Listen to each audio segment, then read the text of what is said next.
What's going on, guys? This is the Nerdy Jock. Thank you for tuning in and watching this. If you are, I appreciate it. You could be anywhere in the world, but you're here with me, and I appreciate that. I'm very excited today. There's lots of good things going on. If you're a nerd like me, we are just eating good right now. We are uh, we're in like an endless feast. We're at like a buffet of just excellent content right now, and is almost overstimulating. Not quite, but almost. So let's start off with a brand new episode of Daredevil. It's gonna be spoilers, so if you haven't seen it yet, go watch it, enjoy it. But for everybody else who's watching this, let's talk about it. Let's go through it. Let's just bathe in the excellence that is Daredevil Born Again Season 2. Now, the first season of Born Again I liked. I didn't love it. I didn't love it like I did the Netflix series. That's all three seasons. I think they were all better than Born Again Season 1. But there was a tumultuous production, things were changed, and while I liked it, I did have some issues with it. This new season, season 2 of Daredevil, Born Again, is just as good, if not better than some of the Netflix Daredevil. Season 1 will always be the best. Netflix Daredevil season 1, that is the Dark Knight, that is the Spider-Man 2, that is the Winter Soldier, that is the Black Panther, that is the uh first Blade film, that is X-Men 2, that is the best of the best, that is peak tier 1, or what the kids say, S tier, I don't know. But that is just, nothing will ever beat that. Nothing. Um, but so far, aside from season 1, Born Again season 2 is in contention to be better than the previous two seasons. So, excuse me, the better than the other two seasons of Daredevil Netflix series. So it's not done yet. We still have to see how it all ends. But so far, my opinion is it's been great. And in this one, we saw it open up with this amazing scene. Bullseye going through, living this his regular life, going to a diner, ordering a milkshake, and then he calls a hotline for the anti vigilante task force. Says, "Hey, I see Frank Castle, the Punisher. He's here. Oh my God, he has a gun." Hangs up the phone. They come. Of course, the task force comes in, guns drawn, telling everyone stay calm, don't move. And Bullseye proceeds to completely lay waste to all the officers in that unit. He kills all of them. And the way he does it is so. He wears the accurate Bullseye. I mean, when I say I was so excited, it was a Bullseye comic accurate costume. He was throwing just random things, knives, forks, uh, a lobster claw. I mean, it was like we were right from the comics. And then we see Wilson getting ready to do his celebrity boxing match that been already kind of teased in the previous episodes, and then Of course, Matt goes kind of dresses like a task force officer, investigates the scene, follows it to the church. From the church, deduces where Bullseye is, and he goes to Bullseye. They get into this amazing fight, and Bullseye tells Matt, "I did horrible things, including killing your friend." And Matt's like, "Don't fucking say his name. Don't say his name. Don't bring him up." And Bullseye's like, "Listen, I need to do one good deed." And Matt's like, "What's the one good deed you're gonna do?" And then he realizes he means the good deed is to kill Kingpin. That's gonna be his way of making up for everything that he's done. So he escapes. He goes to the celebrity boxing match between Fisk and this other boxer. And Vanessa, and this is all set up for Bullseye. This celebrity boxing match, they know Bullseye's going to come and try to kill him.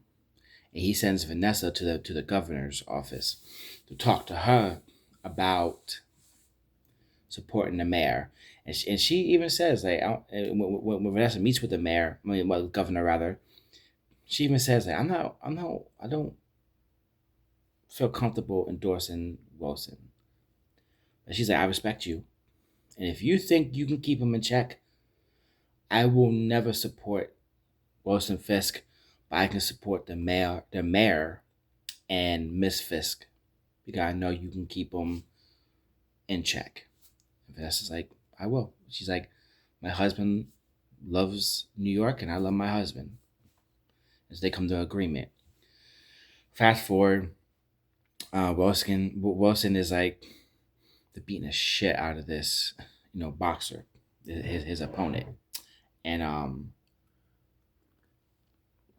then round two, and Wilson has him literally on the ropes, and he sees Vanessa, and it distracts him, so he just punches Wilson right in the face, and you know how Fisk is.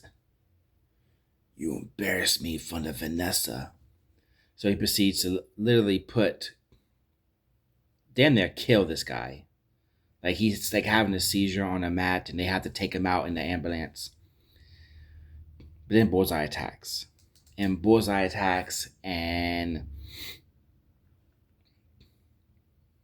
he's just, again, laying waste to all the officers.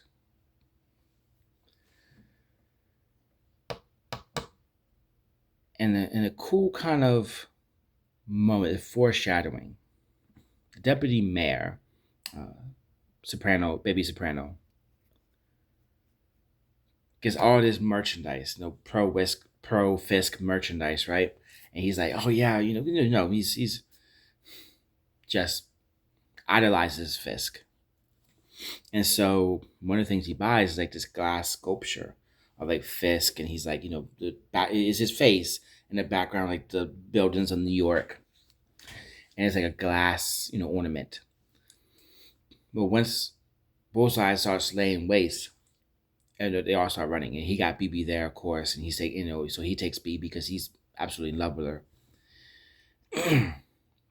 But of course, he drops the glass thing, and so Bullseye gets shot by Vanessa, because Vanessa goes into the ring with Fisk after he wins, and they're celebrating. And so, Fisk is telling his guys, get her out of here. Get her the hell out of here. But Vanessa has a gun on her.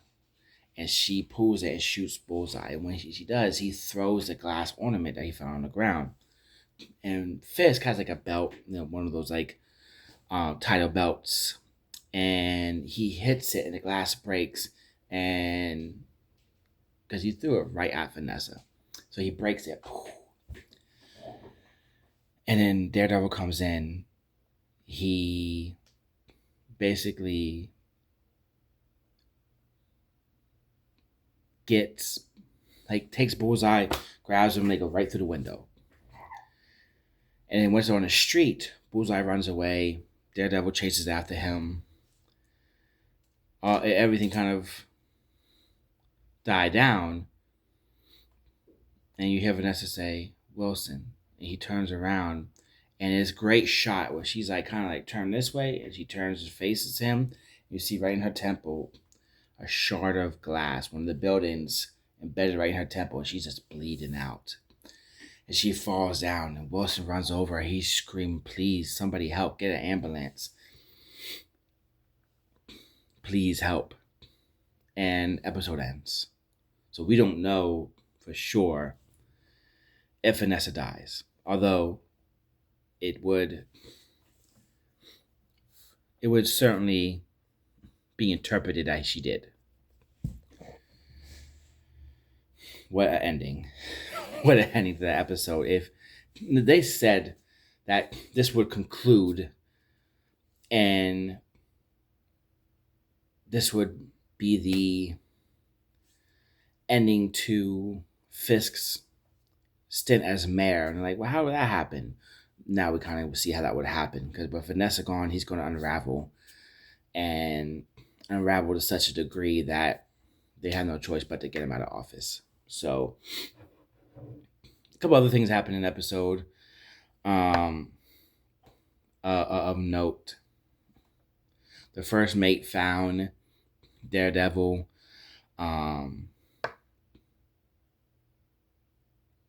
They get the lawyer, his lawyer friend, to take his statement. They call the U.S. Marshals. They go to take him. After she gets his statement for protection. But I think his name Buck, the Wesley replacement, and of course Buck finds him, kills the U.S. Marshals, and kills the first mate, of course.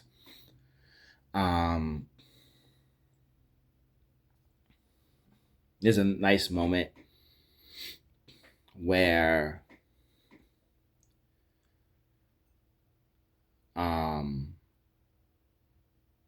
the swordsman is talking to Daredevil. He's like, "Hey, I gotta get out of here." And Daredevil, "Are you sure you want to? We can use guys like you." He's like, "I gotta go. He's like, I'm too old for this shit." He's like, but he tells Daredevil, and it's a very nice scene. He's like, "You're not a hero anymore. You're a symbol for hope in this city." And I love that. I love that sentiment. So, what they're doing with this season is, first of all, it feels more.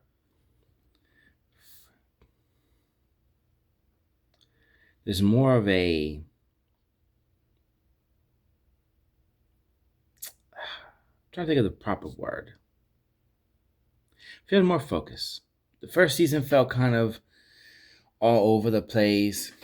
Muse, I thought, was a great addition, but greatly misused. And it just felt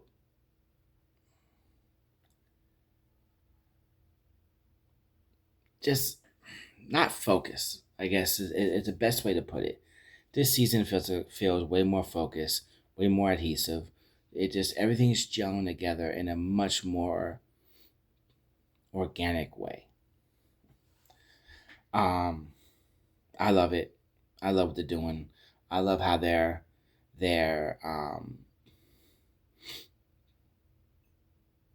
I love the story they're telling. I love the action set pieces. This is just a great show. I love it, and I can't wait. I'm so excited for next week. Next, Darth Maul, Shadow Lord. The first 2 episodes dropped, and let me tell you, this show is amazing. This show blew my mind. Matter of fact, when I got through the second episode, I was pissed. I was like, I want more. I want more now. So basically, first episode starts off with like this bank heist. You see, now you already know it's Maul, because you got 2 other brothers from Dathomir there. You got Mandalorians there, and they take all this gold, and they get a standoff with the police, and there's like a big shootout, and then the police are like, stand down, put your guns down, it's over. And so one of the Mandalorians is like, okay, hey, listen what he said, put your stuff down. Behind him is a ship, and you see Maul come down in his like robe. He's walking down. Is that scene from the trailer? He's walking down a ship, and all the cops starting to see him, and they start shooting at him, and he spins his lightsaber, and he just mm, it's peak. It's amazing, and so we go and we see this like creature with kind of like a robe, and he kind of like not quite, I would say, decrepit, but he's a bit older. He has this young girl with him, this young Nilek, and she's like, "Hey, you look hungry. There's this cart right there of food," and she's like, "They won't miss a little bit." He's like, "No, we don't steal," but she steals anyway. Gets caught, and he's like, "We're not gonna cause a scene. What you did was wrong." So she goes with the officer, and she gets arrested for stealing. And we see the scene of the crime the next morning. Um, this captain's there, Captain Lawson, and he's with this droid called Two Boots because he wears two boots, and I love Two Boots. Um, I think he's an awesome character. He's already a favorite of mine, and they're like, this bank belonged or was ran by this gangster, this big time gangster in the city. They're like, who's gonna be stupid enough to steal from him? It felt very Dark Knight, esque. And they're like, well, maybe it was other, gang leader who would, who's trying to send a message. He's like, that doesn't feel right. Start a war, bad for business. Business is good. Something feels off. So we see the gangster, and he's pissed. He's like, I want a meeting with this, with this other gang leader. So they go, they're set up, they have a shootout. The one gang leader's shot, the other one kind of gets away, but then Maul's after him. The police get involved. There's a big action scene, car chase scene. The other gangster gets um, taken in by the police. Maul comes, lays waste to the police station, kidnaps him, kidnaps the little Jedi girl, and then the next episode we see, episode 2, we see where they're in there, and the reason they kidnapped the other gangster, he's like, hey, listen, I'll help you get revenge on the other guys. So Maul's like, okay. So he does. He sets up the pikes. You can see Maul starting to kind of like try to get this young Jedi girl to come to his side. He starts like telling her things and saying, "Hey, look, um, what the Jedi told you or what you learned isn't real. The galaxy doesn't work this way. It's not black and white." And she's like, "Come on, I know who you are. I heard the stories. I'm not listening."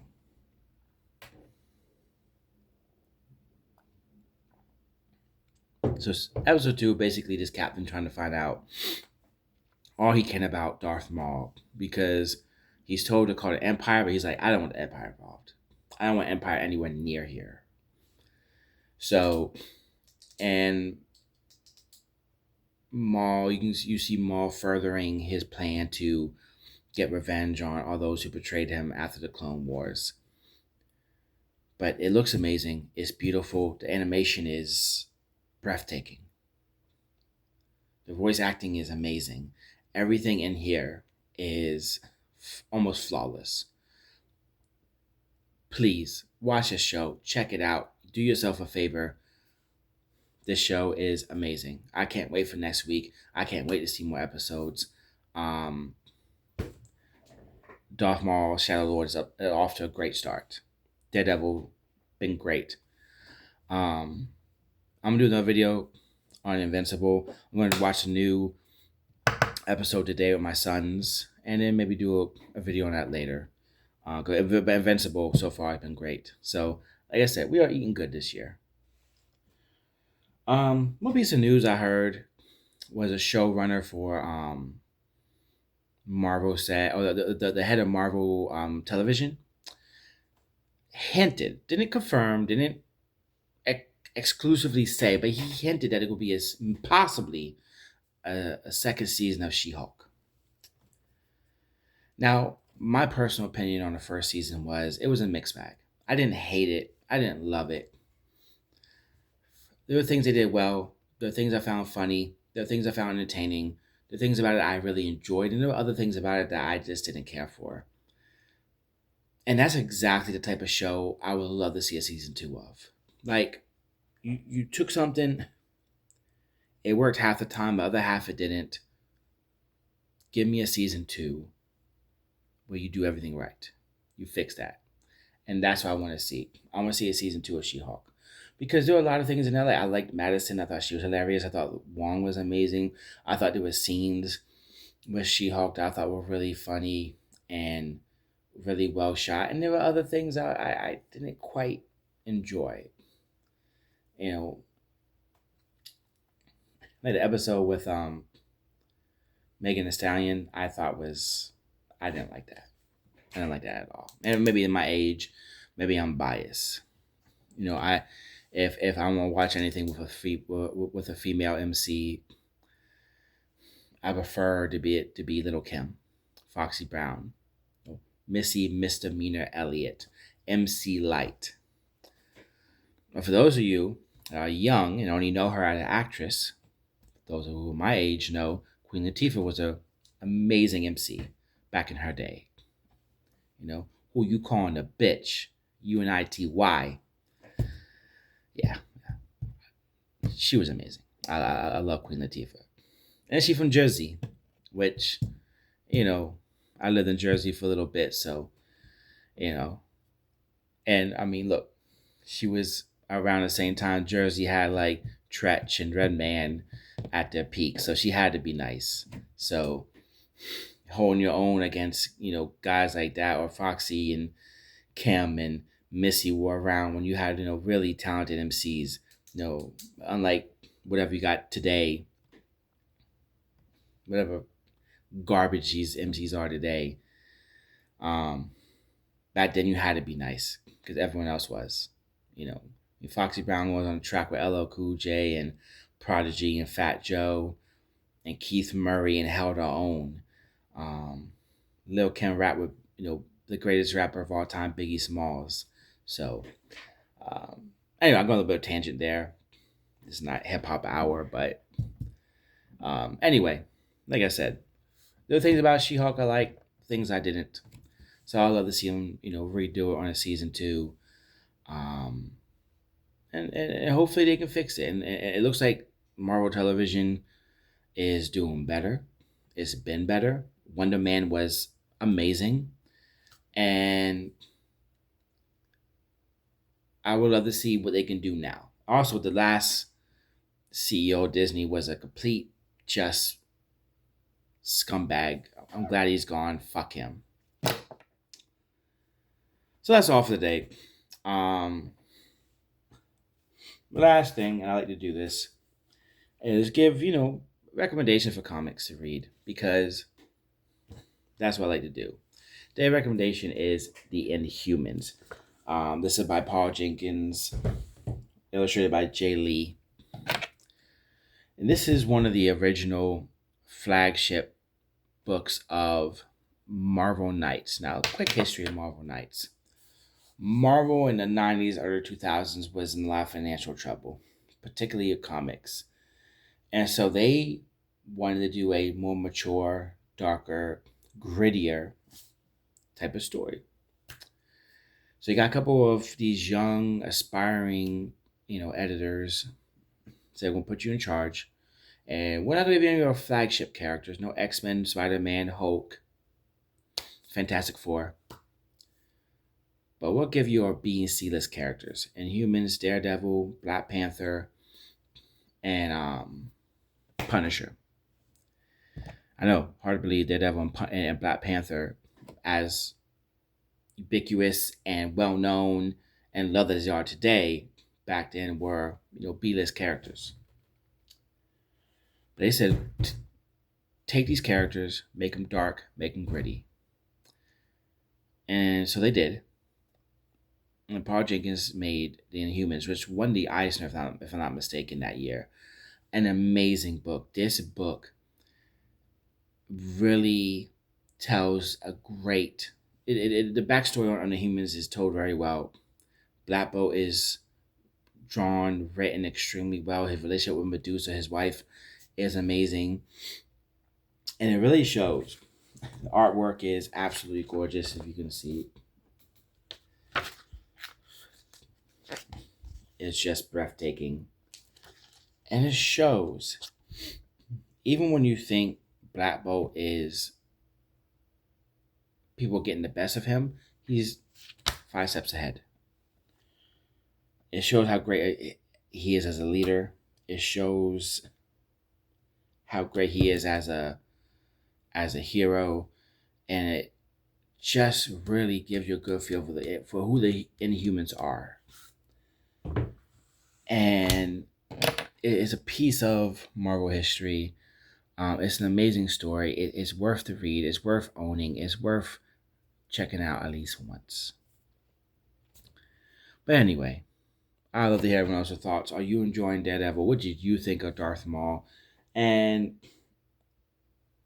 have you read any Humans? Have you read any of the Marvel Knight books? If you haven't, that's a great place to start. And if you like that, welcome back, Frank. I think Kevin Smith did a Daredevil book.